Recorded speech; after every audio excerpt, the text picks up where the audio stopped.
Oke, di Yunani 1 kita of nouns and nominals.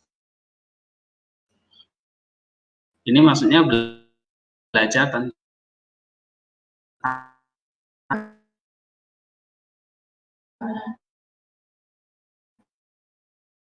nominal, itu artinya ini adalah cases.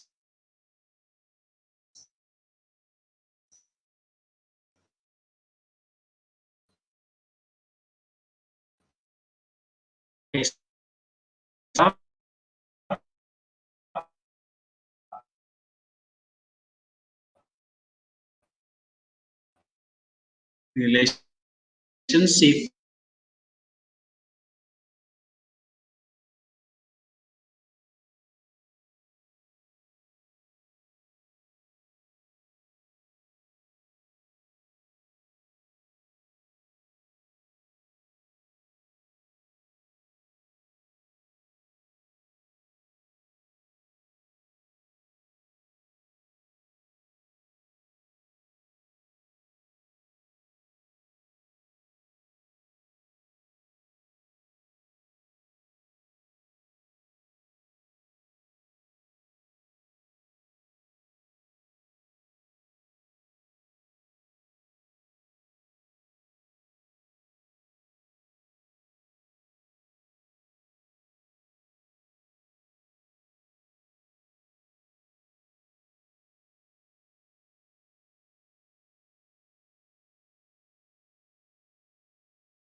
Pertama kita ada bagian subjek, kata bendanya.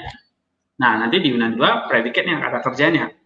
Tapi misalnya saya kalimat rumput hijau memasak buku di langit.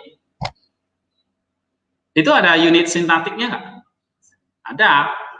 Sintaktik formnya ada. Jadi kalau kita bentuk kayak gini, ya,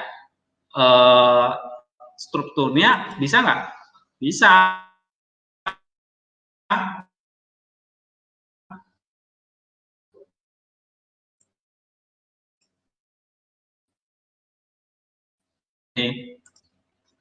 Kayak nah ini namanya sintaktik. Satu unit itu berarti satu subjek dan satu predikat. Kalau ada dua subjek, dua predikat, berarti dua unit. Atau istilahnya kolon.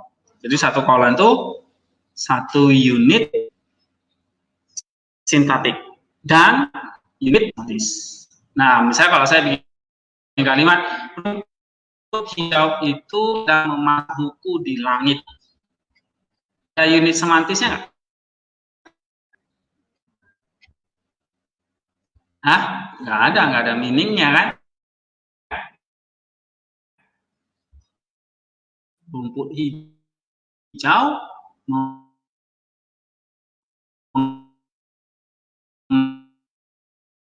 memasak, ya sedang memarahi,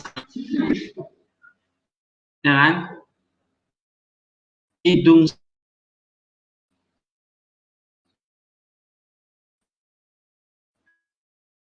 hidungmu berjalan-jalan, ya kan? Bintang,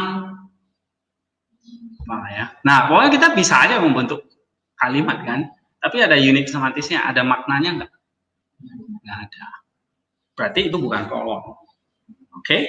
Nah, di Yunani, ini ya, misalnya kalian akan belajar apa namanya?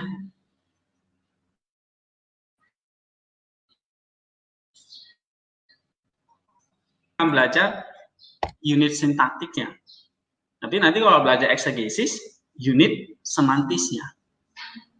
Nah, kalau di Yunani, yang penting kalian kuasai gini, apa namanya? Nah, ini subjeknya, ini predikatnya. Ini wilayah subjeknya, atau namanya noun-nya di sini. Nah, di sini verb-nya. Di sini Yunani 1, di sini Yunani 2. Oke, itu ya. Lalu nah, ini nanti di Yunani 2 kita akan belajar syntax of verb. Ini kita akan belajar person dan number, orang dan jumlah. Lalu voice, ada aktif, middle, pasif. Lalu apa itu mood? Ya, kata kerja, ada mood. Jadi bukan hanya manusia yang punya mood. Ya. Nah, kata kerja juga punya mood, itu indikatif, subjunktif, optatif, imperatif. Lalu ada tense. Ya, ada tense seperti present, imperfect, aorist, future, perfect, dan pluperfect. Selain tense ada infinitive dan participle sebagai kata kerja bantu. Kalau tense ini kata kerja utama. Nah, baru nanti kita akan pelajari syntax of the clause. Clause ini adalah seperti ini sebetulnya. Klausa. Clause itu artinya kalimat. Klausa. Atau kolon, istilah linguistik yang lain. Ya. Oke. Nah, kemarin kan saya suruh kalian lihat Filipi 1 ayat 12 tuh. Ya, lihat sintaktik formnya. Misalnya gini ya kan. Tuh. Nah, waktu sudah belajar Yunani 1, berarti kalian kan sudah belajar cases-nya kan? Atau nominanya kan? Nah, gitu. Yunani 1, 12 ya. Nah, lalu di Yunani 2 ini nanti kalian akan lihat misalnya kayak, oh ini ada kata kerja nih, gulomai. Ya kan? Indikatif, present, middle. Nah, indikatif itu menunjukkan apa tadi? Voice-nya. Present itu apa? Tenses-nya. Middle itu apa? Middle itu apa? Voice-nya, sorry. Indikatif itu apa? Mood-nya. Ya kan? Ada first person, berarti itu orangnya. Singular, berarti itu number-nya. Yang ini tadi. Ya. Nah, misalnya kalau mood, indikatif mood. Tadi kan? Kalau tadi present apa? Tense-nya. Nah, lalu dikatakan middle, berarti itu apa? Voice. Gitu. Lalu first person, berarti ini person-nya. Singular, berarti ini number-nya. Nah, gitu. Itu ciri atau karakteristik dari verb atau verba, kata kerja. Ya, jadi verba atau kata kerja. Oke. Nah, ini misalnya contoh kata gulomai di sini ada present dia, indikatif, middle. Ya. Lalu kata kerja ini kita mesti ngerti ini present apa maksudnya. Kenapa kok disebut middle? Maksudnya apa? Nah, kita bisa menjelaskan. Kok disebut indikatif? Maksudnya apa? Ya, lalu artinya itu kan menginginkan. Gulomai. Ya. Nah, nanti masuk nih ginosken. Ginosken ini infinitif. Nah, apa ini maksudnya ini? Present aktif, ya kan? Nah, nanti eleluten, indikatif, perfect, tensinya perfect. Maksudnya apa? Oke? Tapi waktu kalian lihat ini prokopen, akusatif, berarti harus ngerti ini, ya kan? Menyebabkan apa nih? Kemajuan Injil. Nah, ini akusatif, diikuti ase, preposisi. Fungsinya apa? Nah, waktu di Yunani 1 kan udah belajar. Benar nggak? Ada preposisi ase diikuti akusatif. Berarti akusatif apa? Nah, harus ingat lagi. Gitu loh. Ya. Nah, ini gunanya kalian belajar Yunani sehingga bisa membaca ini. Nah, kalau bisa membaca ini, berarti kalian tuh sedang mengeksegesis. Masuk ke langkah berapa ini? Masuk ke langkah berapa? Kalau kalian bisa membaca tadi ini, bisa membuat terjemahan literal dan sintaktik konten. Ini sudah masuk langkah eksegesis. Jadi waktu tugas kalian kemarin itu bisa jelaskan strukturnya, ya strukturnya bisa buat strukturnya tuh seperti ini. Oke, bisa jelaskan subjek dan predikatnya, terus kalian terjemahkan, ya, atau bandingkan dengan terjemahan RSV. Ini sebetulnya sudah langsung langkah eksegesis 1 sampai 4. Ya. Nah, kemarin kan kita belajar 4 lapisan makna. Lapisan pertama itu langkah 1 sampai 5. Langkah 1 itu apa? Lapisan pertama itu apa? Langkah 1 sampai 5. Ya. Langkah 1 sampai 5 itu lapisan pertama. Oke, enggak apa-apa. Nah, langkah 1 sampai 5 itu lapisan pertama yang saya sebut sebagai sarkik. Oke? Sarkik itu artinya literal and historical meaning. Alkitab itu kan terdiri dari 4 lapisan. Lapisan yang paling atas dagingnya. Makanya disebut sarkik. Sarkik itu artinya daging. Daging. Tahu daging ya? Kalian pukul-pukul ini daging namanya. Ya kan? Itu sarkik. Alkitab, sarkiknya apa? Ya teks yang tertulis itu. Nah, teksnya adalah bahasa Yunani misalnya dalam Perjanjian Baru. Makanya kita belajar bahasa Yunani. Karena sarkiknya Yunani. Teks aslinya. Tapi nggak cukup hanya baca teks aslinya aja. Misalnya kalian disuruh baca nih ayat 12, coba baca. Kinoskein, de, humas, bulomai, adelphoi, hoti, ta, kat, eme, malon, eis, prokopen, tu, euangelio, eleluten. Nah, nggak cukup tahu, bisa baca teks aslinya. Harus masuk langkah berapa?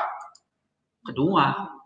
Apa langkah kedua? Sintaktik form atau istilahnya surface structure. Masih ingat kemarin surface structure. Ini namanya apa? Surface structure. Ya. Surface structure inilah yang harus saya bilang kemarin apa? Ditransformasi menjadi deep structure. Deep structure itulah kalau saya sebut itu lapisan yang kedua atau semantik konten atau teoria. Karena Alkitab itu kenapa kok disebut teoria? Karena Alkitab itu adalah inspirasi Roh Kudus. Kemarin kan saya jelaskan gitu kan? Masih ingat? Nah, sorry yang ngantuk-ngantuk, ya, yang sakit perut, mungkin lupa. Teoria itu apa? deep structure-nya. Survei structure-nya mana? Kelihatan. Tapi deep structure-nya? Enggak. Berarti nggak ada. Ada. Itulah inspirasi Roh Kudus itu. Itulah spiritual itu. Spiritual meaning. Ya, sama kayak tubuh kita. Tubuhmu kelihatan nggak? Tapi rohmu, jiwamu tidak. Tapi ada nggak? Nah, sama seperti kitab ini. Visinya ada. Ya, kertas ini, huruf ini. Tulisan Yunani, alfa sampai omega. Itu ikon itu. Alfa ini. Salah. Gini. Omega, gini ya kan. Beta, gini. Masih ingat kan tulisannya kan? Gamma, gini. Itu kan ikon, gambar. Gambar-gambar yang akhirnya punya meaning. Ya kan, sama kayak tulisan kita lah, Latin, abjad Latin kan, A, B, C, sampai Z. Itu kan gambar. Lalu disatuin jadi satu kata.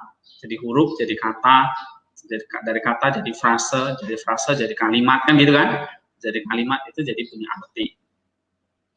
Nah, Alkitab juga sama. Jadi dari kata-kata membentuk jadi kata, frase, jadi kalimat. Kalimat itulah yang kita bunyikan, kita ucapkan, kita pelajari. Itu namanya semua apa? Surface structure. Tapi karena itu adalah tulisan ilham Roh Kudus, structure-nya kita mesti ngerti dulu kulitnya itu apa. Ya, misalnya kalian disuruh rasain rasa buah, rasa manisnya mangga. Tapi kalian nggak tahu buah mangga itu kayak apa. Dikiranya kayak bentuknya kayak durian. Oke, terus kalian cicipi, oh rasa mangga itu seperti ini. Padahal yang kalian cicipi itu buah durian. Berarti kalian nggak tahu mangga kan? Sehingga nggak tahu rasa mangga kan? Benar nggak? Buah mangga kelihatan nggak? Dagingnya kelihatan nggak? Kelihatan. Tapi rasanya di dalam buah itu kan, dalam daging itu kelihatan. Harus kalian makan dulu kan gitu. Tapi harus tahu dulu ini daging mangga, bukan daging durian. Ya kan? Jadi kalian harus tahu teksnya dulu, tahu dagingnya dulu apa. Baru nanti tahu rasanya kayak apa. Ngerti maksud saya? Ya. Nah, berarti kalian harus tahu dagingnya dulu. Nah, ngupas dagingnya itu, misalnya kalian dapat buah mangga, ngupasnya gimana? Beda kayak ngupas buah durian kan? Nah, itu sama. Ini dagingnya mesti kita kupas, baru kita makan. Nah, ini cara ngupasnya gini. Langkah kedua kita bikin synthetic form, survey structure. Baru kita terjemahkan. Ya, ini yang kita latih kita. Baru nanti kita buat synthetic content. Synthetic content itu sama dengan kolonnya. Ya, misalnya kayak gini. Ayat 12 sampai 14. Ini satu konten. Karena satu kolon. Walaupun ayatnya 3. Berarti kontennya 3. Kontennya cuma 1. Kontennya 1. Apa itu? Masih ingat nggak? Ayat 12 sampai 14. Satu kalimat. Walaupun satu kalimat intinya di mana? Di Buloma ini. Loh, kok bisa tahu, Pak? Kok ini? Ya, karena saya sudah belajar Yunani 2. Kalian belum? Nah, ya kan? Itu. Jadi kalau udah belajar Yunani 2, oh tahu ini Pak Buloma ini intinya. Makanya disebut satu kolon. Yang ini gimana ini? Yang banyak-banyak ini. Ini bagian dari Buloma. Jadi bukan. Nah, makanya di buku kemarin itu saya tulis satu kolom kan. Coba ya. Saya buka bukunya dulu. Kayak gini ya.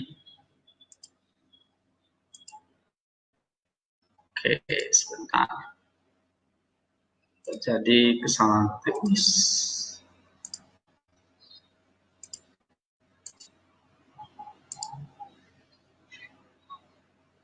Kalian dengar Pak Paul nggak?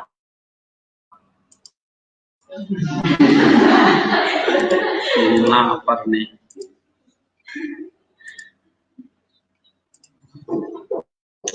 Oke, nih ya.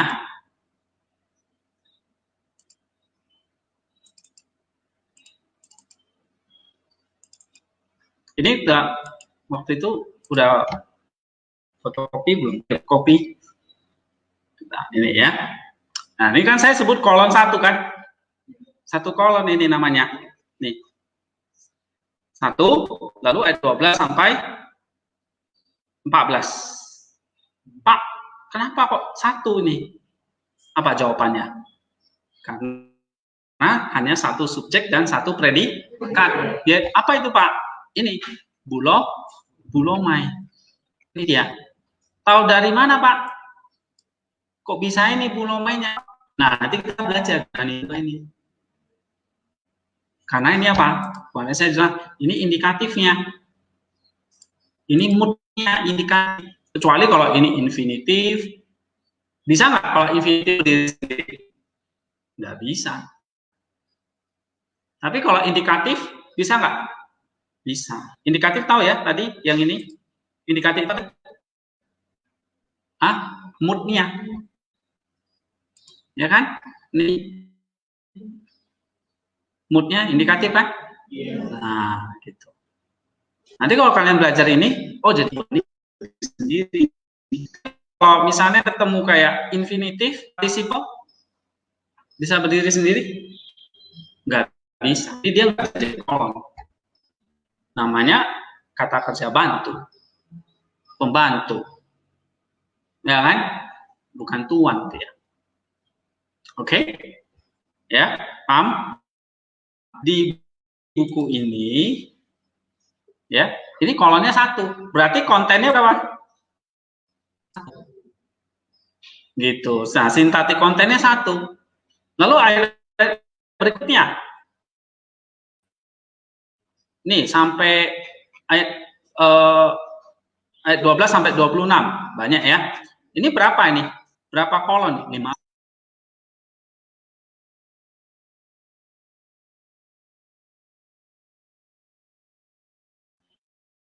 Berarti kontennya ada 5. Kalau konten deep structure-nya, semantik kontennya. Jadi kita buat kayak gini, konten kolon seperti ini bukan sok-sok, bukan cari pusing gitu ya. Nih, karena memang Alkitab itu sendiri udah bahasa asing, bahasa Yunani, ini bahasa dari mana juga, negaranya aja kita nggak pernah ketujuh, benar nggak? Ya, Yunani ini negara mana? Saya juga nggak tahu, gitu.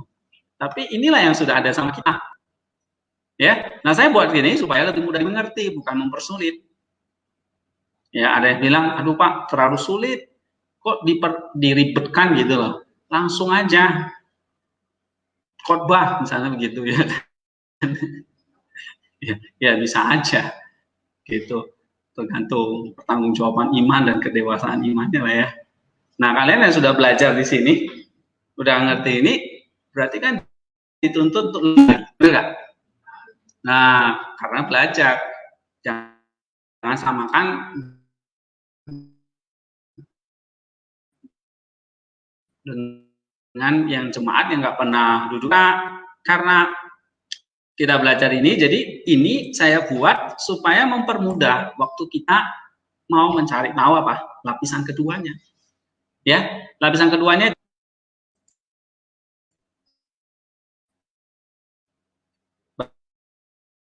berarti langkah 6, 7,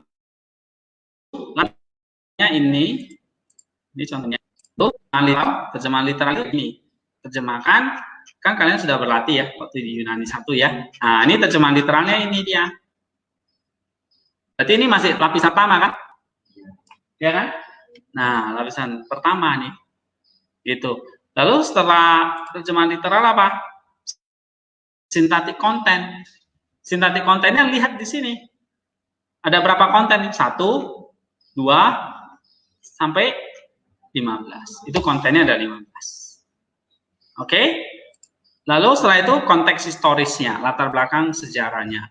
Nah, dalam surat Filipi ini udah saya buat di halaman ini, di pendahuluan, terus apa? Nah, ini konteks suratnya. Ya, memang kita harus tahu surat ini ditulis dalam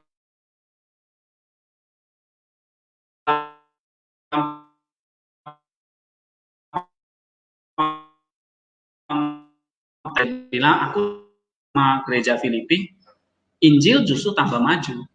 Buktinya apa? Banyak orang yang makin percaya. Bukan itu aja, banyak orang yang juga beritakan.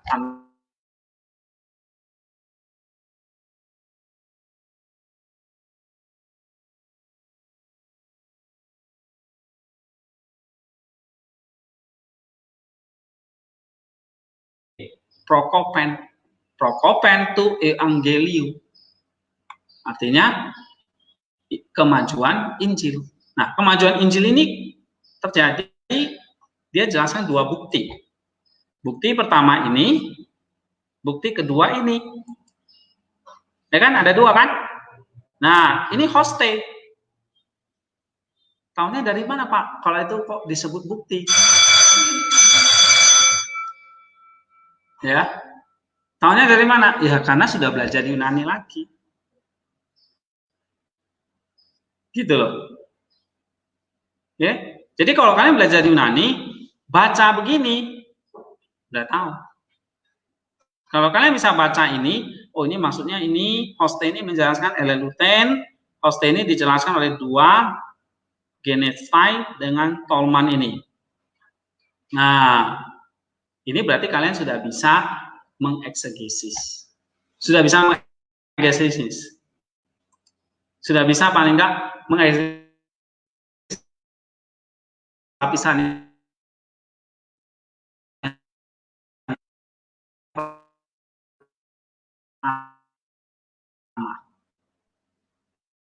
itu jelaskan 2 host ini ala ini sama ini. Nah, ini berarti kalian sudah bisa baca sintaktik form. Berarti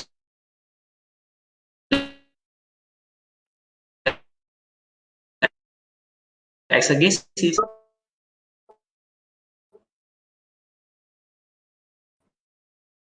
Dua. Kayak tadi saya jelasin, oh host itu ini ya. Nah, misalnya saya bilang nih ya. Kontennya kan kolon 1 kan? Kontennya kan ada 15. Nah, misalnya yang 1 dulu nih. Yang 1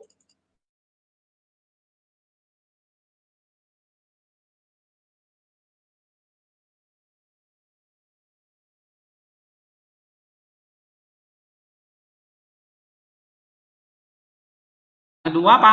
Berani berbicara firman tanpa takut. Nah, itu kontennya. Itu sintaktik konten yang pertama.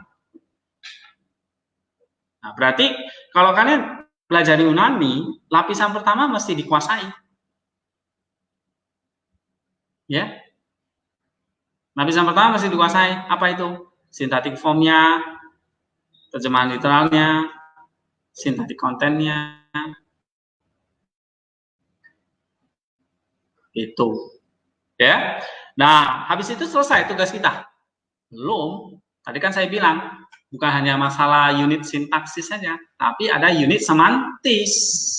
Semantis itu maksudnya maknanya. Tapi kalau saya bilang kalimat rumput hijau itu sedang memasak bulan di Mars, ada unit semantisnya? Nggak ada. Berarti bisa masuk lapisan 2? Nggak bisa. Lapisan 2 ada? Berarti dia cuma lapisan 1. Tapi kalau Paulus bilang, aku di penjara menyebabkan kemajuan Injil. Ada unit sintaksisnya? Ada. Unit semantisnya? ada maknanya. Tapi kalau saya bilang apa namanya, rumput itu bergoyang di planet, rumput hijau itu menari-nari, ada mini, berarti nggak perlu masuk ke lapisan 2. Ya, nah, karena teks itu ada meaning, tapi kita percaya meaningnya bersifat mystical. Kenapa mystical, Vivian? Kenapa mystical? Meaning itu kok disebut teoria, spiritual, noetik, mystical? Kenapa?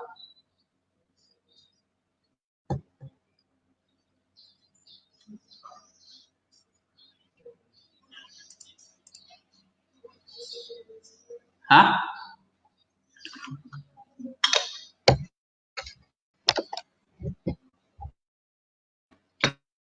Ada, siapa yang bisa jawab?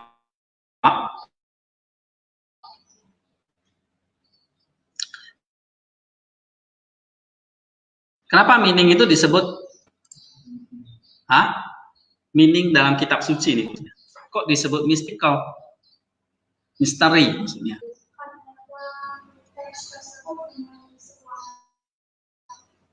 Iya, artinya kok disebut mystical? Inspirasi Roh Kudus. Jadi mystical itu bukan kayak yang mistik-mistik gitu ya, kayak dukun-dukun. Asosiasi sekarang kan kalau kata mystical itu pasti dukun-dukun, jin-jin ya, setan-setan gitu. Kan, disebut mystical ini istilah spiritual. Kok disebut spiritual, Pak? Karena inspirasi Roh Kudus. Apa yang kalian pelajari ini disebut kitab suci, teks suci. Kok disebut suci? Karena Roh Kudus yang menginspirasi itu kepada Rasul Paulus misalnya. Kok disebut noetik? Kenapa kok disebut noetik? Karena ini apa? Untuk bersifat tersembunyi. Noetik itu dari kata nous. Nous itu apa? Inti dari kehidupan kita. Ya kan? Noetik itu kayak hatimu atau apa namanya, nous kamu. Yang nggak kelihatan tapi mengontrol hidup kamu. Yesus bilang kalau matamu baik, teranglah tubuh. Kalau matamu jahat, gelaplah tubuh. Nah, mata itulah noetik yang nggak kelihatan.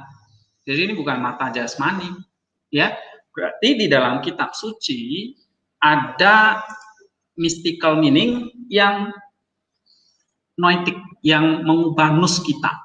Jadi kalau kamu baca kitab suci, Roh Kudus bekerja, itu akan mengubah nus kamu yang tersembunyi. Sehingga matamu jadi baik. Dengan matamu baik, teranglah hidupmu. Itu gunanya kita baca kitab suci. Makanya ada meaningnya, ada kegunaannya. Ya, disebut teorinya karena memang ini adalah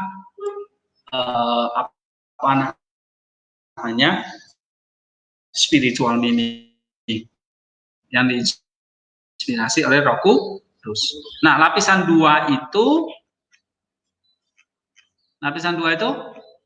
saya buat jadi 3 langkah, yaitu langkah berapa? Langkah ke-6, 7, 8. Nah, inilah yang nanti kita mau pelajari. Gitu. Misalnya saya kasih contoh yang ini Filipi. Jadi kita nanti akan fokus surat Filipi nih. Nggak bahas surat yang lain. Eksegesisnya gitu. Ya. Nah, jadi di dalam teori itu kita harus uraikan sintaktik konten. Nah, saya uraikan ini. Nah, ini namanya isi semantis,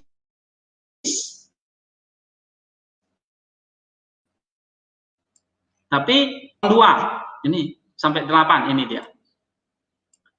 Ada yang bisa dikelompokkan lagi kan? Lalu kolon 9 sampai 15 ini dia. Jadi setiap kolon atau setiap konten itu diurai. Nah, itulah namanya masuk ke lapisan mana? Semantik konten.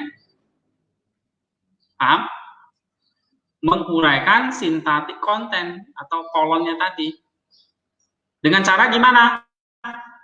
Lihat apa kata kitab suci yang lain dan search spasial. Oke? Nah, di buku ini memang murni hanya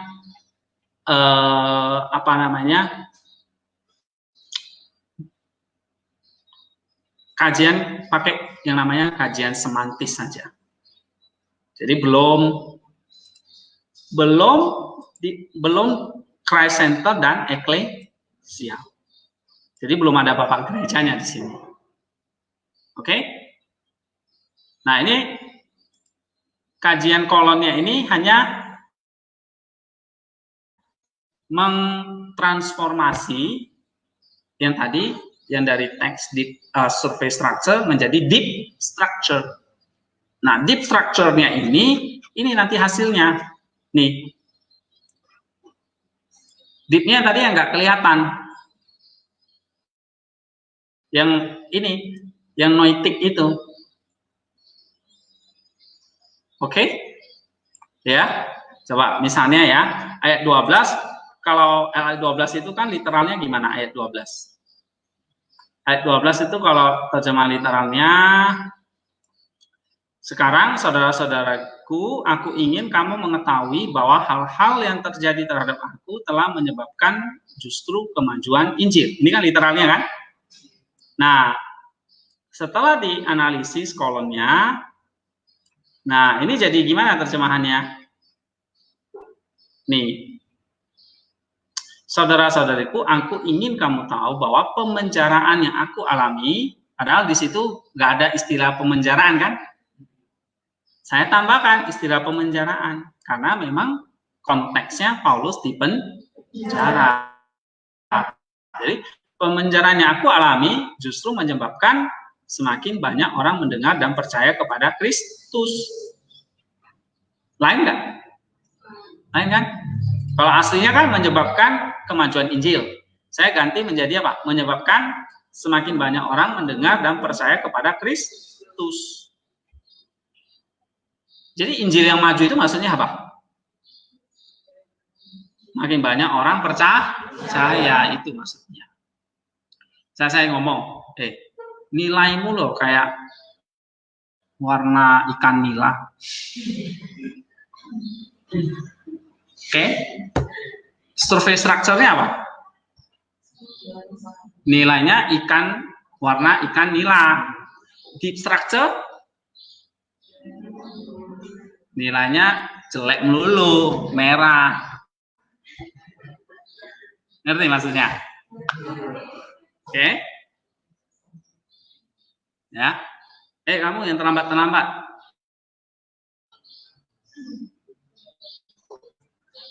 Ngerti maksud saya? Maksudnya kamu nggak boleh masuk. Gitu loh. Ya. Jadi ada survei structure, ada deep structure. Jadi kalau misalnya Rasul Paulus bilang Injil, kemajuan Injil, berarti apa deep structure-nya? Berarti makin banyak orang yang percaya Injil. Itu. Apa contoh lain ya? Misalnya Rasul Paulus bilang atau gini, Kristus mengatakan aku adalah gembala yang baik. Itu survei structure-nya kan? Di Yohanes berapa? 10 ya. Aku adalah gembala yang baik. Oke? Nah, apa deep structure-nya? Apakah berarti Yesus itu memang gembala domba? Bukan. Berarti kalau dikatakan aku adalah gembala yang baik, itu maksudnya apa? Berarti kan deep structure-nya apa sih itu gembala?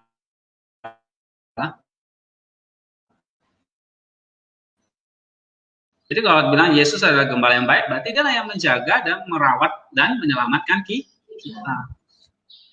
Itu deep structure-nya. Benar nggak? Jadi kalau Yesus bilang, kalau matamu baik, teranglah tubuhmu. Nah, terus kita ke dokter nih, aduh mata saya nggak baik. Ya, ini mata saya minus nambah ini. Lihat si Eta udah nggak jelas mukanya kayak mana, kayak apa. Serius. Nah, ya, karena minus, nggak baik ini matanya. Lalu saya bercermin kan, badan saya gelap nggak dia? Tambah hitam nggak ya? Kan nggak. Oke, berarti teks itu ditulis selalu ada apa? Deep structure atau spiritual meaning. Jadi kalau saya bilang matamu baik, kalau matamu baik, teranglah tubuhmu, berarti cari dong deep structure-nya apa? Deep structure itu maksudnya apa? Spiritual meaning-nya. Nah, tadi saya bilang mata itu apa? Nus. Nus itu apa? Bukan anus ya, nus. Anus itu nanti itu jadi lapisan pertama lagi. Ya kan? Nus itu harus dilihat makna spiritualnya. Nah, berarti kan waktu kamu mau cari apa sih arti nus, kita perlu apa? Nih, kembali ke sini. Kita perlu interaksi dengan teks lain dan apa kata Bapak gereja. Kita nggak bisa sembarangan nafsirkan. Oh, nus itu, mata ini berarti mata fisik. Ya, berarti orang Kristen tuh nggak boleh pakai kacamata nih. Karena matanya nggak baik. Bukan. Karena mata di situ harus dilihat dari teori atau lapisan kedua. Atau Yesus bilang, aku adalah gembala. Berarti kalau kita mau jaga jemaat, kita harus jadi gembala ini. Gembala domba maksudnya. Jadi semua jadi gembala domba dong. Ya, kapan ibadahnya nanti? Ya kan? Kan enggak. Ya harus lihat teorinya, spiritualnya apa. Nah, untuk mencari tahu artinya kita perlu apa? Dukungan data kitab suci dan Bapak gereja. Nah, kalau kalian sudah menafsirkan, oh, artinya ini, menurut Chrysostom ini. Kalian sudah mengerjakan langkah berapa? 6. Oke? Ya, tadi saya bilang Injil bertambah maju.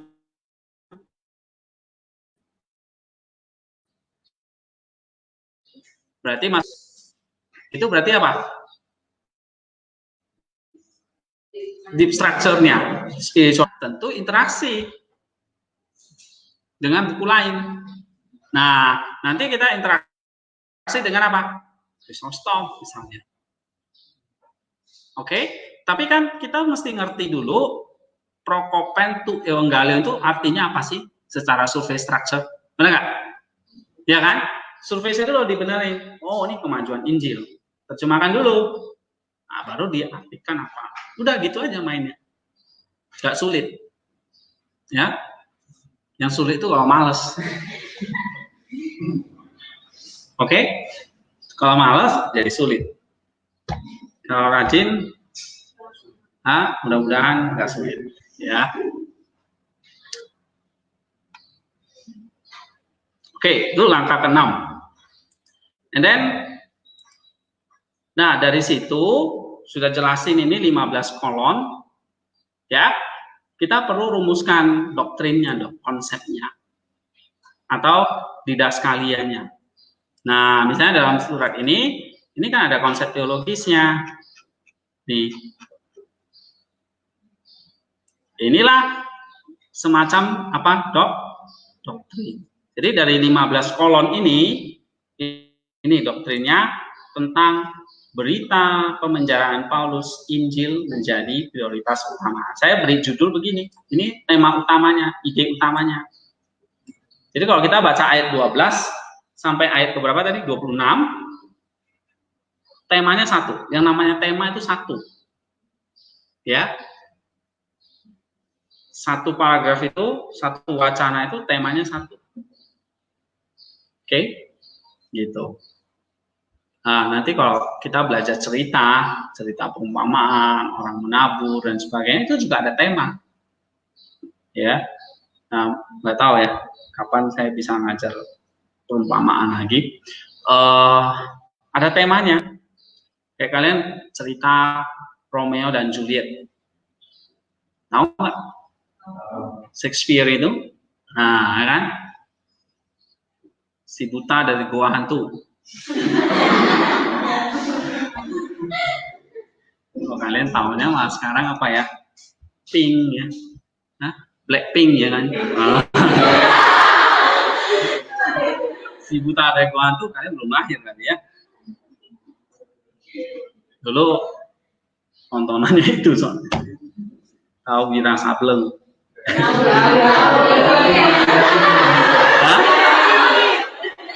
Jangan tingkir.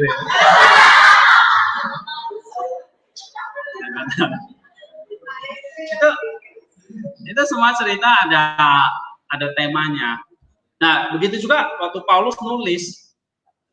Waktu Paulus mau nulis, di dalamnya udah ada ide belum? Kayak kalian lah, mau nulis cerita misalnya. Nulis dulu baru ada ide dulu baru nulis. Yang mana ya?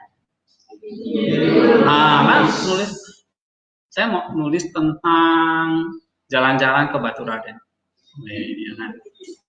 Nah, itu udah temanya. Oke? Nah, baru kalian tulis kan, kapan berangkat, mesti pakai masker. Oke? Terus saya ketinggalan, lari-lari sampai jatuh. Cerita gitu ya. Jadi petualangan asik di Baturaden misalnya gitu. Hutan pinus misalnya kemarin. Gitu? Ada temanya kan? Ada inti ceritanya, berita maksud tema utamanya. Ini temanya ini tentang pemenjaraan Paulus. Tapi dia menekankan Injil jadi prioritas utama. Nah, baru tema ini dibangunlah. Kan kalian menulis cerita kan juga bangun ceritanya kan? Wah, pertama bangun pagi-pagi. Aduh semangat nih ya kan? Habis itu perutnya sakit. Ketinggalan bis. Terus lari-lari. Terus jatuh. Nah, ceritanya terus lagi. Oke? Nah, sama. Ini tema juga dibangun dengan berbagai macam komponen atau namanya ide-ide pendukung. Ya. Jadi konsep teologis itu ide utama dan ide-ide pendukung. Nah, ini dirumuskan seperti ini. Ada berapa ide pendukungnya? 1, 2, 3. Ya, tadi saya kelompokkan kolonnya. Ini kolon 1. Terus ini kolon 2 sampai berapa tadi? 8. Terus ini kolon 9 sampai 15. Nah, dikelompokkan seperti ini. Ini konsep teologis. Jadi kalau kalian sudah bisa nanti menemukan doktrinnya, berarti udah langkah ke-7. Udah makin dalam ini. Oke? Dapat langkah ke-7. Doktrin dari sekaliannya. Nah, tapi ini kan doktrin itu kan di Daskalia itu kan ajarannya. Yang kita dapat memang lewat pembelajaran akademik. Berarti ini kan pembelajaran akademik seperti ini. Ya. Berarti nggak cukup, harus apa? Masuk ke personal. Nah, di buku ini memang hanya sampai konsep teologis, udah selesai, langsung bahas ayat yang lain. Ya, nah, buku ini ya memang nggak sempurna. Ya, ini perlu direvisi lagi. Oke. Ya ini saya buat udah tahun yang lama ya, 2000 berapa lah. Ya. Dari saya masih sekolah S2 lah kita bikin ini. Ya. Bikin itu berarti ya sekitar 2012, bahkan 2010, bahkan 2008 saya sudah mulai belajar Filipi. Belum 2000, ya lah 2007 lah. Oke, dari 2007 waktu itu saya masih kelas kayak kalian, masih duduk di bangku kuliah belajar eksegesis, lalu diajarin sama dosen saya ya langkah-langkah eksegesis, saya tertarik, lalu saya tekuni sendiri, belajar sendiri. Dosennya kan cuma seminggu sekali, itu pun cuma berapa bulan kan. Nah habis itu dia nggak ngajar lagi, saya tertarik caranya, saya dalami sendiri. Lalu saya sama teman nggak tahu gimana ya, akhirnya dia mau belajar yang satu kitab, saya satu kitab, terus saya pilih-pilih di mana ya yang pasalnya nggak terlalu banyak gitu ya. Filemon terlalu sedikit ya kan, Korintus kebanyakan, Roma kebanyakan, ya udah Filipi sedang 4 pasal doang gitu. Akhirnya belajar saya studi Filipi ya. Ini masih ada tulisan awal sekali tahun 2000 berapa itu ya, 2007 lah ya, sebelum saya lulus MDiv ya. Ini ya, ini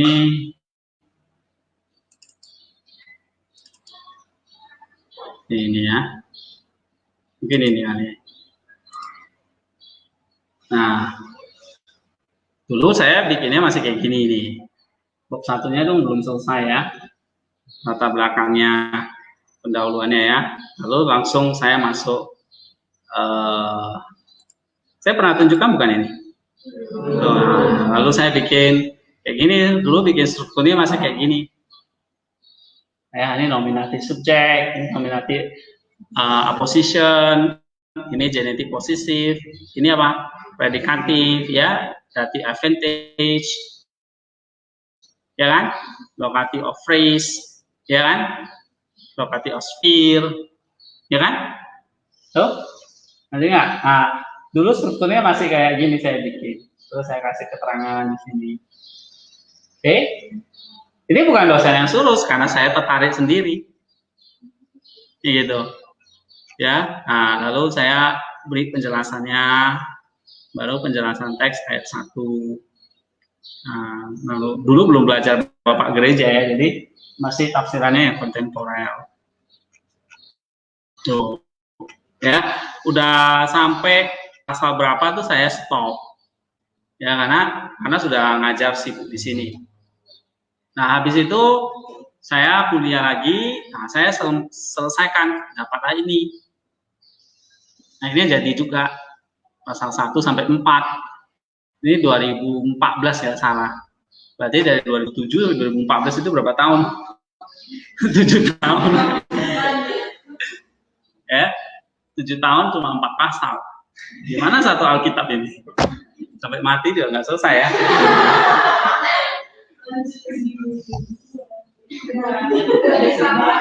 Ya, nah, nanti saya kasih tahu metodenya, kalian nggak bisa. Sama pengalaman saya, dosen saya nggak ngajarin isinya, dia cuma kasih tahu caranya. Kamu mau tahu isinya ya cari sendiri. Sama, kamu mau makan ikan, saya kasih kamu pancingnya, mau cari sendiri. Oke? Nah, kayak gitu belajar. Nggak bisa, Pak, ikannya Pak, minta. Nih, pancingnya, cari sendiri di sungai. Mancing sendiri. Nah, eksegesis itu kayak gitu. Oke? Kalau senang mancing. Kalau senang makannya aja lain ceritanya. Kalau saya senang makannya, nggak senang mancingnya. Oke. Kalau mancing ikan ya, buat saya itu apa? Nunggu ikan makan umpan. Mendingan eksegesis beneran ya. Oke. Nah, ini nanti saya kasih tahu caranya ya ini. Saya sudah sempurnakan jadi 10 langkah. Kalau dulu ini hanya sampai langkah berapa nih? Konsep teologis. Ini hanya sampai langkah ke-7. Itu pun minus apa? Bapak gereja. Nah, langkah 8 ini saya tambahkan. Setelah sekian tahun kan belajar tambah ya. Jangan udah 7 langkah mundur. Ya. Nah, saya tambah lagi. Jadi berapa? 10. Nggak tahu kalau 2 tahun lagi jadi 20 kali. Ya. Nanti yang sengsara bukan kalian lagi sih.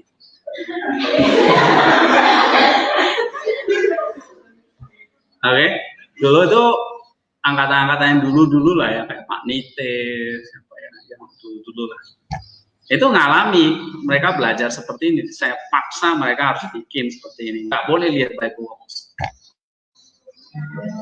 Ya, harus bikin struktur seperti ini. Karena saya pikir saya bisa, masa kalian nggak bisa?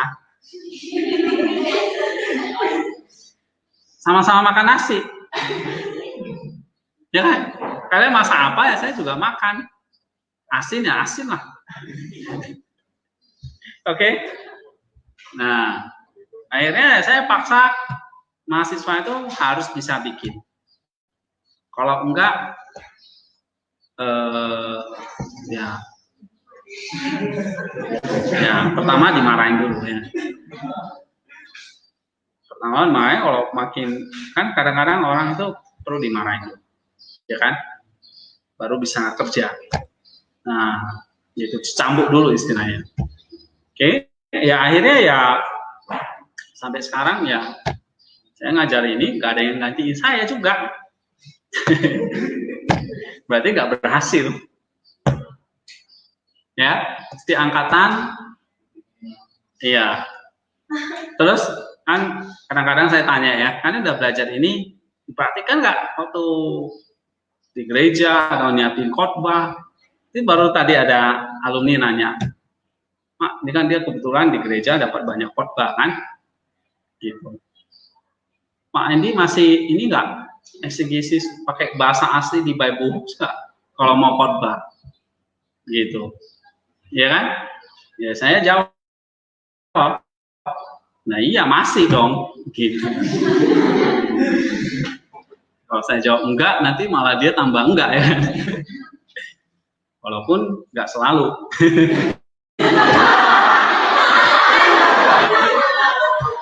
Ya, enggak, maksudnya kalau sudah advance, ya nggak perlu lihat by box dong. Langsung di sini bahasa aslinya sudah tahu. By box itu kan buat pemula lah. Ya, tapi tetap lihat bahasa aslinya nggak? Lihat. Tetap lihat bapak gereja nggak? Lihat. Tetap baca buku yang lain nggak? Masih. Interaksi dengan kitab suci nggak? Masih. Itu langkah nggak bisa ditawar. Langkah-langkah seperti ini udah nggak bisa ditawar. Gitu. Ya. Cuma kalau kita makin ahli, gampang-gampang ya kita bisa skip dalam pengertian nggak dikerjakan, tetap dikerjakan, cuma kita nggak perlu nulis, udah langsung tahu. Seperti kalau misalnya saya baca, kamu adalah garam dunia, saya udah tahu bahasa aslinya ini, nggak perlu saya bikin strukturnya lagi, karena udah di kepala saya, ngerti? Nah, tapi kalau kita yang masih baru belajar seperti ini kan, ya berkeringat dulu lah orang bilang, baru bersenang-senang kemudian, ya kan? Nah, saya belajar ini udah bukan 1-2 tahun, dari tahun 2005 sejak saya belajar Yunani.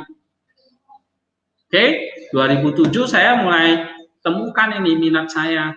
Oh, ternyata saya cocok di eksegesis ini. Otak saya nyambung kalau bicara ini gitu. Kalau suruh filsafat yang lain-lain, aduh, rasanya berat banget. Mumet, ya kan? Apalagi psikologi gitu. Waduh, dulu kan di STT itu ada psikologi, ada macam-macam kan? Ada sejarah, ada apa? Ada kayaknya lebih nyambung yang eksegesis. Nah, banyak teman saya tuh takut dengan eksegesis kan? karena bahasa ya. Kok saya malah seneng gitu. Jadi beda-beda gitu. Ya, oke. Nah ini bukan soal gimana. Ini adalah pertanggungjawabkan iman kita, kata Rasul Petrus, di mana kita bisa menyampaikan iman kita itu kepada orang lain dengan bertanggung jawab. Nah, tanggung jawabnya kita adalah belajar dengan baik, dengan langkah-langkah seperti ini. Ya, sehingga dari konsep teologis ini kita nggak bisa berhenti, saya belajar lagi, saya nggak puas dengan ini. Ngerti? Saya nggak puas. Walaupun ini sudah saya terbitkan, ini kayaknya ada bukunya di perpus ya. Nanti kalian cek ya. Bukunya kayak gini kok. Pernah lihat nggak? Nih. Ya. Nah, ada kan? Nah, ini ya saya nggak cetak lagi ya. Karena kemarin cuma 20-an gitu aja. Nah, ini nggak puas, kita nggak boleh puas belajar. Saya belajar lagi, belajar Church Fathers, belajar, oh iya ternyata belajar Kalistosfer, oh iya, ini harus ada personal ini. Dulu saya belajar cukup konsep aja. Nah, nggak ada personalnya. Nah, ini personal itu berarti harus diturunkan ke dalam hati. Jadi ini kan konsep teologis ini kan di otak nih. Ya. Apa tadi? Nous. Benar nggak? Ya kan? Semantik konten itu apa? Noetiknya. Nousnya. Pikirannya. Nah, tapi dari nous harus turun ke dalam hati. Kartia. Ya kan? Inilah namanya personal. Oke, atau ringkasannya. Jadi ibarat kalian tuh tadi dikasih mangga, udah tahu buah mangganya di asin, asin, manis misalnya, asam gitu ya. Oke. Terus ibaratnya buahnya itu kalian itu benar-benar jus gitu, jus diperas sampai kalian tuh bisa makan, bisa minum gitu. Nah, perasaannya itu yang disebut dengan langkah 8 ini, hatinya. Personalnya. Oke. Sehingga waktu kalian minum jus itu menyehatkan. Ya, nah ini bicara spiritual ya kan, menyehatkan dengan cara menyatakan kesalahan kita. Ya, ini udah pernah saya sampaikan kan. Lalu memperbaiki kesalahan, lalu mendidik kita dalam kebenaran. Nah, ini saya ambil dalam 2 Timotius 3, 16 sampai 17. Jadi personal itu adalah reproof, correction, dan instruction. Sehingga Alkitab kita baca ini jadi kayak tadi, kalian dapat buah mangga, lalu kalian jus, kalian peras isinya, kalian minum, menyehatkan. Alkitab sama, ini menyehatkan jiwa. Ya, nasi, sayur, telur, menyehatkan tubuh. Tapi, apa yang menyehatkan jiwa? Firman Tuhan. Oke, maka ini harus sampai level 8, personal. Personal itu seperti cermin bagi jiwa kita yang membaca kitab suci secara teratur. Ya, personal ini seperti makanan spiritual bagi jiwa kita, sehingga jiwa kita bisa mengalami pertumbuhan. Ya. Oke, nah sampai situ saya belajar lagi. Ternyata nggak cukup hanya dihayati di dalam hati. Kita perlu apa? Aplikasi. Ya, harus kerjakan dengan segenap kekuatan. Jadi kalau kayak kamu makan, kan kamu habis makan nggak boleh duduk-duduk aja. Lama-lama lemakmu tambah banyak. Ya, kebanyakan lemak nanti kolesterol. Habis kolesterol, stroke. Habis stroke, mati. Nah, berarti makanan yang sudah dimakan itu jadi energi itulah yang dipakai untuk kerja. Ya, atau beraktivitas. Sama jiwa atau hidup kita itu juga begitu. 2 Timotius 3 ayat 17. Tadi kalau 16 itu untuk memperbaiki yang di dalam dulu, supaya matamu terang dulu. Oke, baru matamu terang, tubuhmu akan terang. Inilah perbuatan baik. Jadi kalau matamu baik, nah matamu baik ini bicara mata nus, ya kan? Baik dulu nih. Jadi mata yang baik itu lapisan 2 ini. 1 sampai lapisan 2 itu 6 sampai 8 mata yang baik. Baru tubuh terang itu apa? Nomor 9. Paham? Ya, inilah aplikasi atau obedience, ketaatan. Ya, kita nggak boleh jadi kayak orang Farisi. Banyak belajar hukum Taurat, tapi nggak ada ketaatannya, gitu. Ya. Lalu belajar lagi, ada lapisan yang keempat ternyata yang saya lupakan. Nah, ini temuan lagi, namanya anagogik atau eskatologis. Ini artinya apa? Kita jadi orang yang taat pada akhirnya sampai pada tujuan. Apa tujuan akhir hidup kita? Betul, teosis itu menjadi serupa dengan Kristus. Artinya apa? Mencapai kekudusan yang sesungguhnya. Nah, itu anagogik. Berarti setiap obedience kita, personal kita, itu makin menguduskan kita. Jadi kamu melakukan ini, itu, pelayanan, itu kan ketaatan ya. Iya kan? Nanti nggak? Misalnya, saya suruh kalian doa pagi, doa malam. Kalau kalian kerjakan berarti taat. Tapi hanya taat doang. Ada tujuannya kan? Tujuannya apa? Kamu misalnya tujuan kerjakan paper ini, tujuannya apa? Hah? Apa? Dapat nilai. Apalagi? Kamu makin terampil, ya kan? Nggak ngerti, maksudnya nggak cuma apa? Dengar doang, tapi ada praktiknya. Nah, nanti kan ada praktik-praktiknya, ada latihan-latihannya. Supaya makin terampil. Sama, firman Tuhan, kalau kita terapkan, itu bukan supaya kita tuh jadi kayak orang baik aja. Orang baik banyak di dunia ini. Tapi orang kudus, orang yang serupa dengan Kristus, belum tentu. Ya, orang baik belum tentu orang kudus. Tapi kalau dia jadi orang kudus, pasti orang baik. Jadi kita tahu, bukan hanya jadi orang baik, tapi lewat perbuatan baik kita jadi orang yang kudus. Artinya orang yang semakin segambar dan serupa dengan Kristus. Jadi Kristusnya nggak boleh dilupain dong. Jadi kembali lihat ya, kalian belajar firman-Nya Kristus, kalian lakukan firman-Nya Kristus, kalian jadi serupa dengan Kristus. Jadi dari ajaran, jadi perbuatan, pada akhirnya jadi serupa.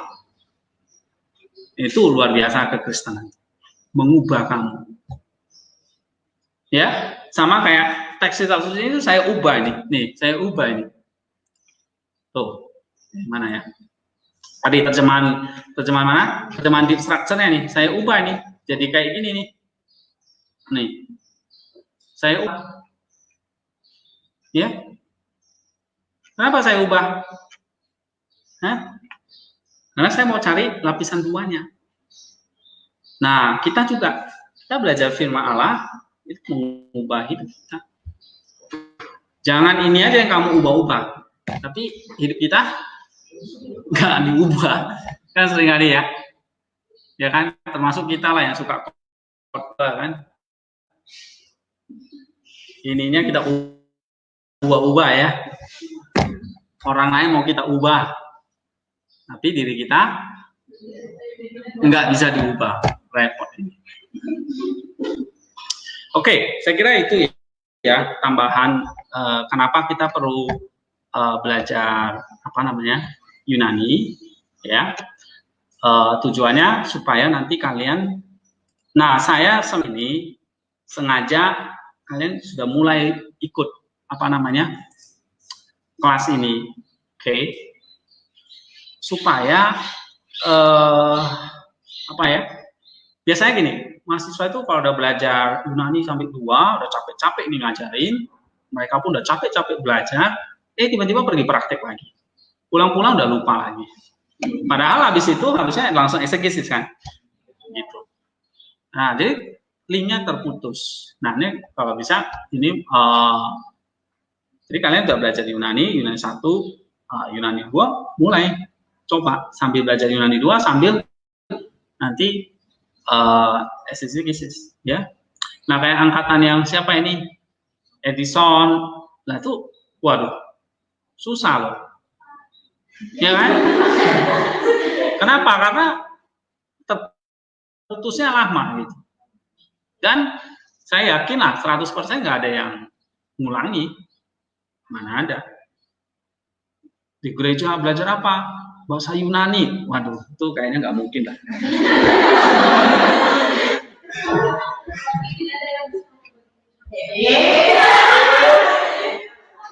Iya, bagi Tuhan, bagi saya mustahil.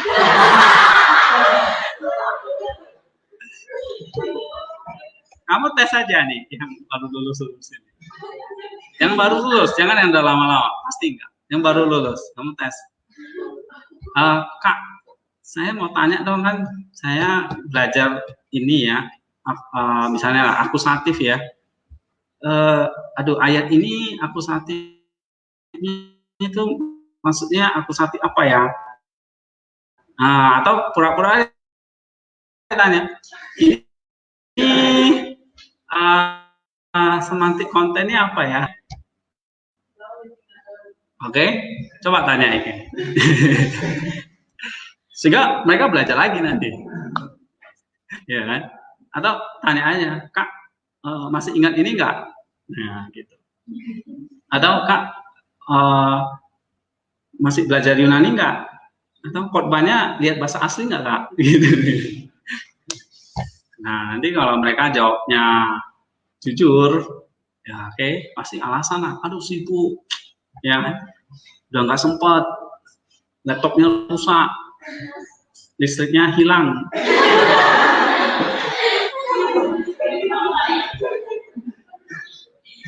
Listriknya pergi.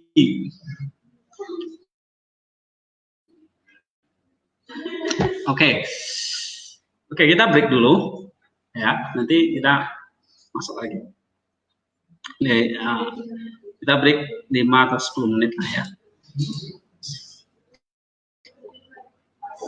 Oke, dari sebelumnya ada pertanyaan nggak tentang ini? Tentang 4 lapisan itu berarti kalau saya tanya lapisan 1 berapa langkah? 5. Lapisan 2, 3. Lapisan 3, 1. Lapisan 4, 1. Nah, semua jadi 10. Kalau kalian belajar Yunani, sedang belajar lapisan mana? Lapisan 1. Gitu. Nah, kalau belajar studi atau belajar exegesis, nah berarti sudah masuk, harus bisa lapisan 2, 3, dan 4. 3 dan 4 itu prakteknya. Ya, praktek di luar kelas.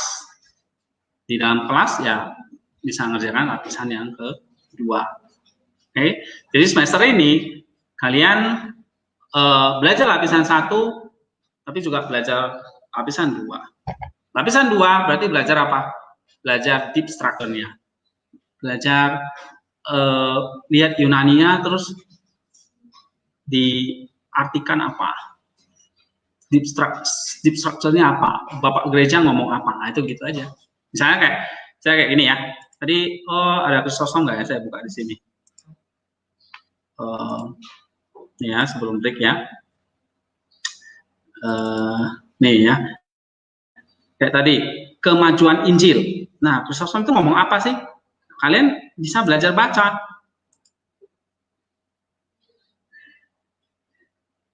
Nih, misalnya. Ya. Nih. Injil yang bertambah maju itu maksudnya gimana? Nih ya. Nah, salah satunya Kristosom bilang, encourage them, mendorong mereka lebih lagi. Ya kan? Terus dia katakan,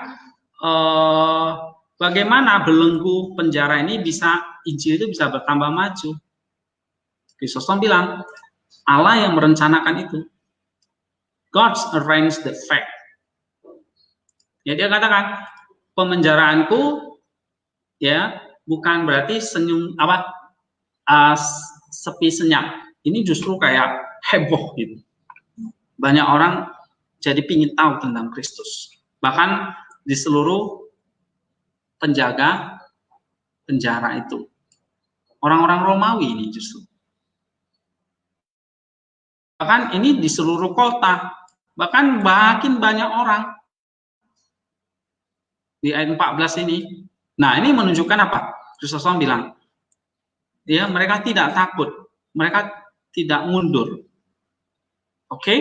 Nah, dia katakan apa namanya?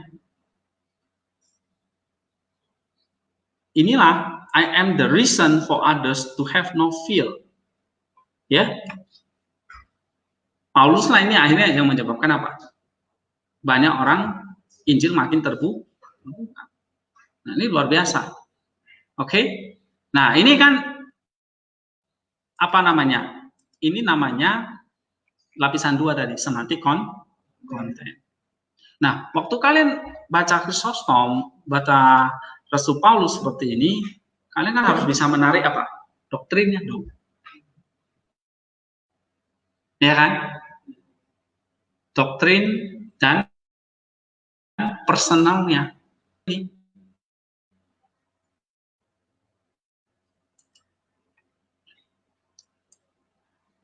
Ya, ini di luar Church Fathers ya.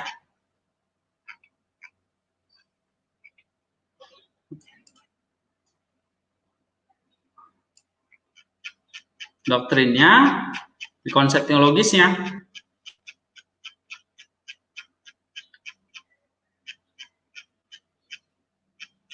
Nih,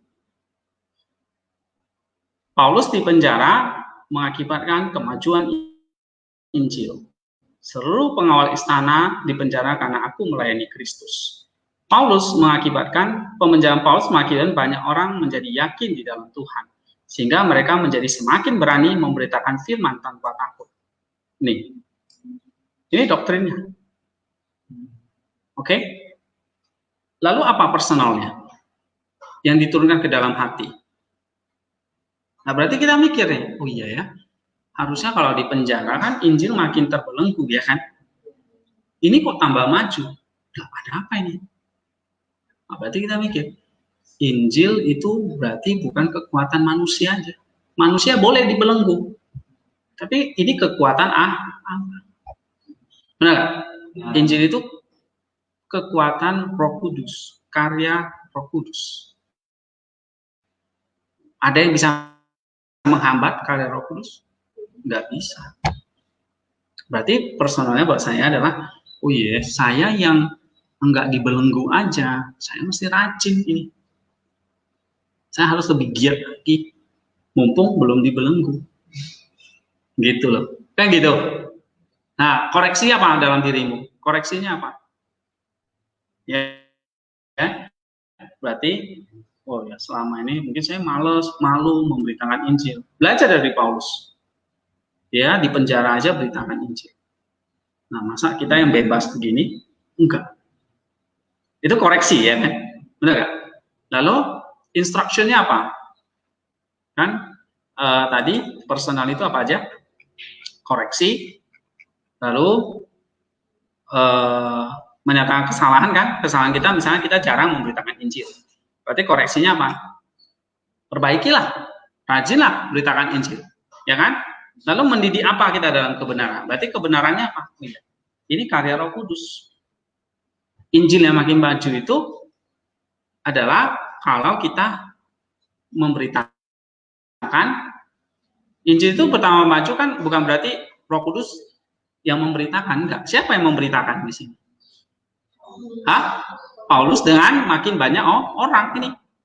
Mereka menjadi semakin berani memberitakan firman orang. Jadi Injil pertama maju itu tetap orang-orang juga yang harus beritakan, tapi dengan pertolongan Roh Kudus.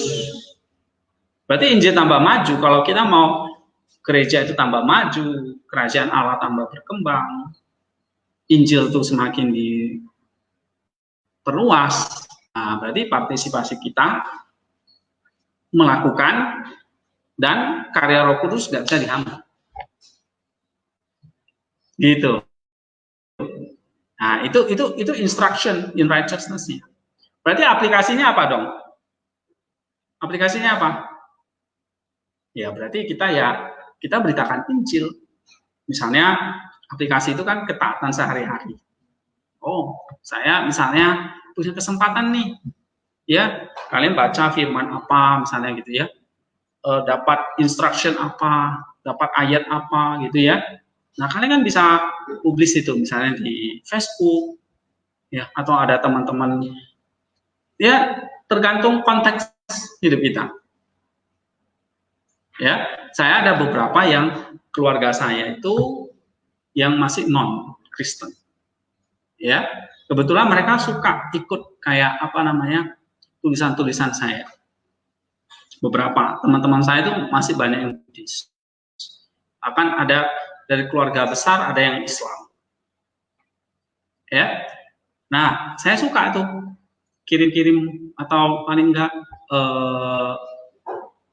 sekarang kayak di mana di medsos kan gitu ya, atau di WA itu gampang supaya mereka paling enggak tersentuh gitu. Ya, nah kemarin itu saya tersentuh, kalian lihat nggak di mana itu? Saya post di Facebook itu. Ini kemarin kan ada hari penyerahan Yesus Kristus setelah 40 hari ya di Bait Allah. Jadi kan waktu 25 itu kan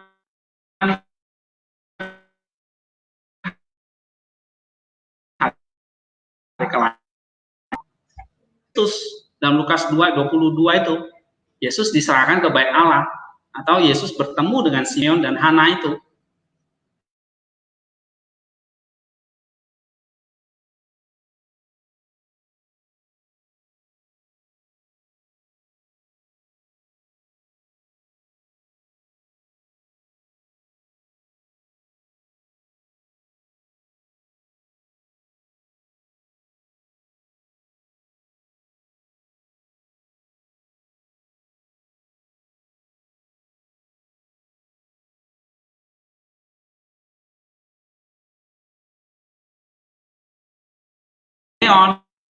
Dapat kesempatan gendong.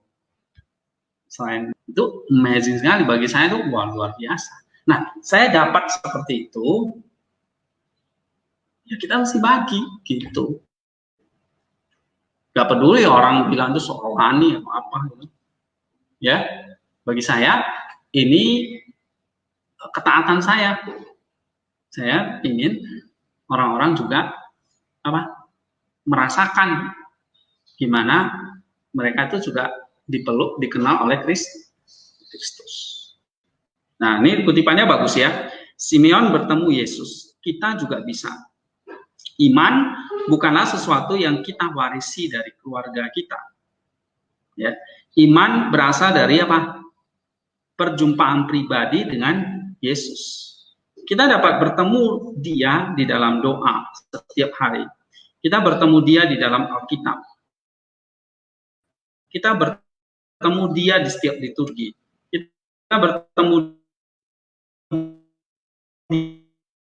Dia di hadapan, dapat membayangkan Yesus memegang anak-anak di tangannya. Tapi di sini ada sesuatu yang sama sekali berbeda. Simeon yang memegang Yesus dalam pelukannya. Ya kan? Apakah kita tidak diundang untuk melakukan hal yang sama? Nah, itu pertanyaan. Bisa nggak kita jadi seperti Simeon? Menggendong engkau. Oke? Bahkan Simeon akhirnya berkata apa? Tuhan, sekarang aku telah melihat segalanya. Sekarang aku bisa hidup dan mati dengan lega. Nah, Kita suatu saat juga akan kita harus berani berkata, Tuhan, aku sudah puas dengan hidup ini. Aku sudah, kalau aku mati dengan lega, ya. Karena apa? Karena aku telah melihat juru selamat. Nah, gitu, ya. Nah, bagi saya, orang baca ini, saya kira kalau kita berusaha, Roh Kudus akan bekerja. Gitu. Oke, kita break dulu, nanti kita sambung lagi. 10 menit ya.